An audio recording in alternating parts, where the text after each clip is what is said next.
ఒక నిమిషం ఇవ్వాలండి అధ్యక్ష. థ్యాంక్ యూ అధ్యక్ష, థ్యాంక్ యూ సో మచ్. ఈరోజు పరిగి శాసనసభ్యులు మొత్తం బట్టి గారు చెప్పాల్సిన సమాధానం అంతా చెప్పేశారండి. Thank you.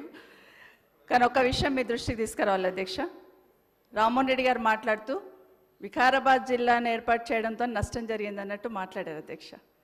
మీరు ఆ ప్రాంతానికి చెందిన వాళ్ళు, వికారాబాద్ జిల్లా గురించి 30 సంవత్సరాల నుండి పోరాటాలు చేసి వికారాబాద్ జిల్లా కావాలని వికారాబాద్ జిల్లాలో ఉన్న ప్రతి మనిషి గుండె కొట్టుకుంది అధ్యక్ష.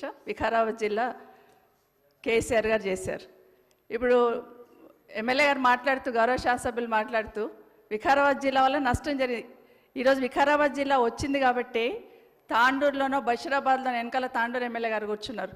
బషీరాబాద్ మారుమూల నుండి, తాండూరు మారుమూల నుండి హైదరాబాద్కు వచ్చి రంగారెడ్డి కలెక్టరేట్లో చేయాలంటే ఎంత ఇబ్బందులు పడేవాళ్ళు. ఇప్పుడు వికారాబాద్ పోయి ఏ విధంగా పరిష్కరించుకుంటుండే అనేది మీ దృష్టి తీసుకొస్తున్నాను అధ్యక్ష. మాట్లాడితే ఇంకొక మాట, వికారాబాద్ జిల్లా వచ్చిన తర్వాత జోన్లు సిస్టమ్ చేస్తున్నప్పుడు ఇబ్బంది జరిగిందని గ్రహించి ఆ రోజు కేసీఆర్ గారు మళ్ళీ ఇమీడియట్గా వికారాబాద్ని హైదరాబాద్ జోన్లో కలిపారు అధ్యక్ష. సంతోషం, దాన్ని కూడా ఒప్పుకున్నారు. వికారాబాద్ జిల్లా వచ్చింది కాబట్టి ఈరోజు జిల్లాకు ఒక కోర్టు వచ్చింది. వికారాబాద్ జిల్లా వచ్చింది కాబట్టి ఈరోజు ఒక మెడికల్ కాలేజ్ వచ్చింది. వికారాబాద్ జిల్లా ఉంది కాబట్టి ఈరోజు ఒక నర్సింగ్ కాలేజ్ వచ్చింది. వికారాబాద్ జిల్లా ఉంది కాబట్టి సపరేట్గా మీకు బ్రిడ్జ్ అధ్యక్ష, మన బ్రిడ్జ్కి సంబంధించి ఇమీడియట్గా ఒక 100 కోట్లు శాంక్షన్ ఇచ్చున్నారు ఆ రోజు. ఇదంతా ఇదే కాకుండా అధ్యక్ష కలెక్టరేట్ వచ్చింది అక్కడే. ఈరోజు మాట్లాడుతున్నప్పుడు రంగారెడ్డి జిల్లాలో కలపాలన్నట్టు మాట్లాడారు. మీ అభిప్రాయం కూడా అదేనా అని గౌరవ స్పీకర్ గారిని అడుగుతున్నాను అధ్యక్ష. ఎందుకంటే వికారాబాద్ జిల్లాను కూడా మనం రంగారెడ్డిలో కలుపుదామని. How can you ask speaker గారు? లేదు. Speaker is for all our state. How can we question? నిమిషం. ఎందుకంటే రామ్మోహన్ రెడ్డి గారు మాట్లాడుతూ మన ప్రాంతం అని మాట్లాడున్నారు కాబట్టి వారి అభిప్రాయం కూడా మీ అభిప్రాయం అని అడుగుతున్నాను అంతే. దానికన్నా ఇంకేం లేదండి. గౌరవ స్పీకర్ గారిని రామ్మోహన్ రెడ్డి గారు మాట్లాడింది వికారాబాద్ ప్రజలు ఏదైతే ఉన్నారో మిమ్మల్ని కలిపి మాట్లాడినారు కాబట్టి దయచేసి మీరు అది ప్రభుత్వం దృష్టికి ఏ విధంగా తీసుకెళ్ళి మంత్రి గారు చెప్పండి. మా ఇన్ఛార్జ్ మంత్రి గారు చెప్పాలి. ఇప్పుడు మా ఇన్ఛార్జ్ మంత్రి గారు చెప్పాలి. Yes madam. ఇప్పుడు మా గౌరవ శాసనసభ్యులు ఏం చెప్పారంటే, బ్రాడ్గా తీసుకుంటే డివిజన్ ఈ రంగారెడ్డి జిల్లాకు సంబంధించి కానీ బ్రాడ్గా ఈరోజు రాష్ట్రానికి సంబంధించిన జిల్లాల ఏర్పాటు కూడా సైంటిఫిక్గా జరగలేదు, శాస్త్రీయబద్ధంగా జరగలేదు అనే ప్రధానంగా చెప్పడం జరిగింది. రెండోది, స్పీకర్ గారికి వచ్చినప్పుడు స్పీకర్ గారు మొత్తం గౌరవ శాసనసభ్యులకు సంబంధించి వారి అభిప్రాయం చెప్పింది సార్. వారి అభిప్రాయం చెప్పిండ్రు. వారు చెప్పిండ్రు. I request honorable member who is also a senior member, who was also the minister for a long time, don't please include the chair and don't try to pull.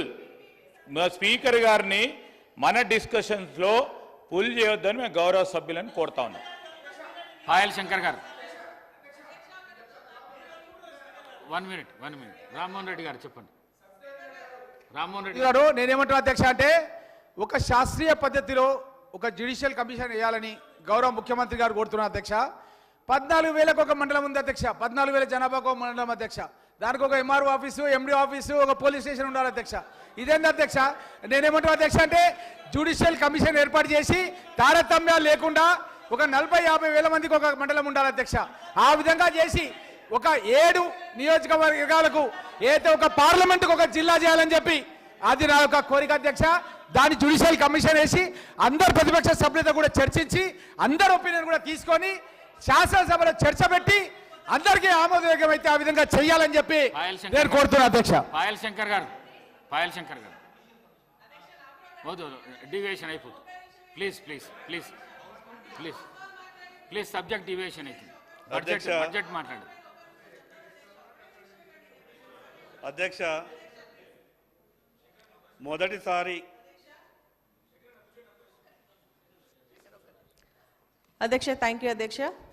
మరి గౌరవ శాసనసభ్యులు మాట్లాడుకుంటా మరి రుణమాఫీ పైన చాలా అవాస్తవాలు మాట్లాడడం జరిగింది అధ్యక్ష.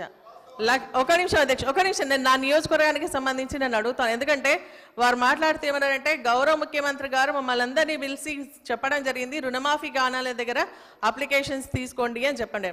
నేను అడుగుతాను అధ్యక్ష, ఒక పాలసీ డెసిషన్ తీసుకున్న తర్వాత ప్రతి ఒక్క రైతుకు రుణమాఫీ చెందాల్సినటువంటి అవసరం ఉంది, ఎమ్మెల్యేస్కి అప్లికేషన్ ఇవ్వాల్సినటువంటి అవసరం లేదు.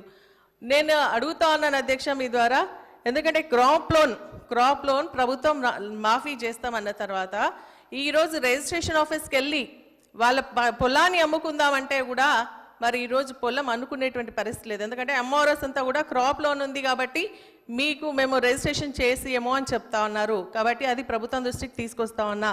రెండోది ఏంటంటే 1,00,000 రూపాయల లోపు అందరికీ మాఫీ చేస్తామన్నారు, కానీ మాఫీ కాలేదు అధ్యక్ష.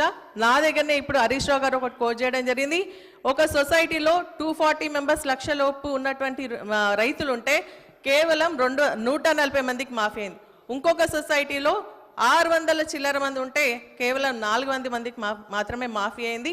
కాబట్టి ప్రభుత్వం దృష్టికి తీసుకొస్తున్నా, ఎందుకు అధికారులు చెప్పలేకపోతా ఉన్నారు ఎందుకు రుణమాఫీ కాలేదనేది.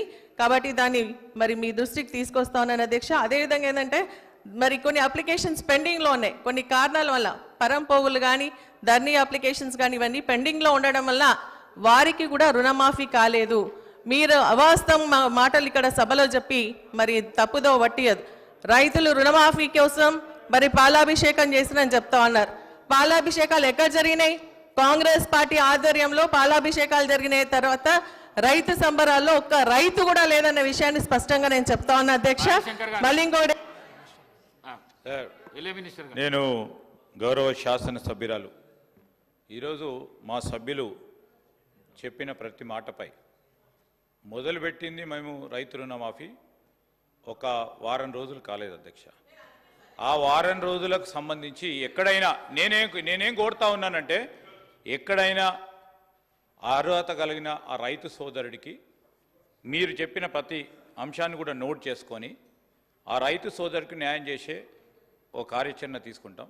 అగ్రికల్చరల్ ఎక్స్టెన్షన్ ఆఫీసర్స్ కూడా ఈరోజు మా వ్యవసాయ శాఖ మంత్రి గారు తుమ్మల నాగేశ్వరరావు గారు స్పష్టంగా వారికి ఆదేశాలు ఇవ్వటం జరిగింది. ఎక్కడైనా సరే we will take it in a positive way.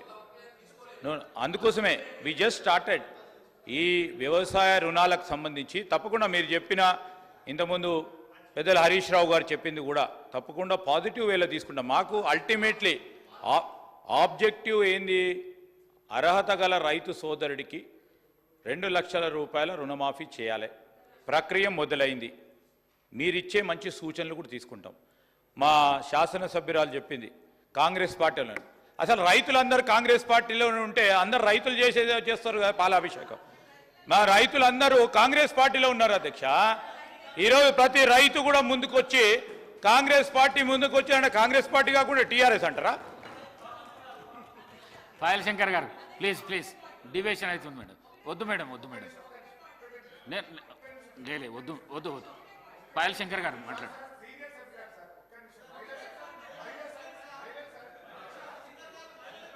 Thank you అధ్యక్ష.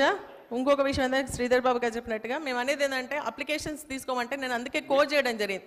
ఒక సొసైటీలో 240 మెంబర్స్ ఉంటే ఓన్లీ 140 మెంబర్స్కి అయింది. అంటే ఇంకా 100 మెంబర్స్ అప్లికేషన్ పెట్టుకోవాలంటే ఏ విధంగా సాధ్యమవుతుంది? ప్లస్ రైతులకు మేము ఇక్కడికి వెళ్ళి అప్లికేషన్ పెట్టుకోవాలనేది ఉండదు. కాబట్టి మీరు ఒక పాలసీ డెసిషన్ తీసుకోండి, ఆఫీసర్స్ నుంచి మీరు తెప్పించుకోండి. ఎవరికైతే రుణమాఫీ కాలేదో వాళ్ళతో తెప్పించుకొని చేసుకోండి. మళ్ళీ మార్నింగ్ మన హరీష్ రావు గారు పెద్దలు మాట్లాడినట్టుగా ఏమైతుందంటే 2023 డిసెంబర్ 9th వరకే వీళ్ళు ఇంట్రెస్ట్ ఇస్తా ఉన్నారు, ఇంట్రెస్ట్తో సహా మాఫీ చేస్తూ ఉన్నారు అధ్యక్ష.